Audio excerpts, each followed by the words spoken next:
បងបងអានេះK01S ຂະຫນາດ1តោនណាបងប្អូនដឹកបានជិត1តោន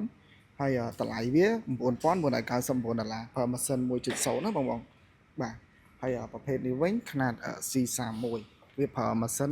1.5ហើយការដឹករបស់វាបានចន្លោះពី1តោនកន្លះដល់1តោន8ប្រភេទនេះរៀងម៉ាស៊ីនធំហើយដឹកបានច្រើនបាទហើយធំជាង$9,999 ដែលតម្លៃវាតម្លៃ$12,800ហើយប្រភេទ C32 នេះវិញជាប្រភេទ2បាំងបាទប្រើម៉ាស៊ីន1.5ដូចគ្នា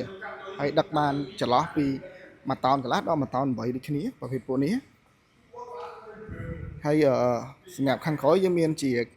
កាមេរ៉ាអាយ៉ែក្រោយដូចគ្នាខាងក្នុងយើងអាចមើលជា Apple CarPlay ឬក៏ Android Auto បានណាប្រភេទពួកនេះយើងប្រើជាប្រភេទ Touch Screen មិនមែនជាប្រភេទ Visual ណាបងបងបាទហើយអានេះតម្លៃរបស់វាតម្លៃ$13,300ហើយរាល់ឡានយើងទាំងអស់បញ្ជាក់គឺយើងប្រើជាប្រភេទ Touch Screen ទាំងអស់ហើយមានកាមេរ៉ាអាយ៉ែក្រោយទាំងអស់ហើយបើសិនជាបងប្អូនជាវមានការធានាជូនបងប្អូនរយៈពេល3ឆ្នាំ 10,000 គីឡូហើយយើងថែមជូនពេលម៉ាស៊ីន2ដងពុត UV ឲ្យបងប្អូនហើយជាមួយនឹងស្លាកលេខខ្លីជូនបងប្អូន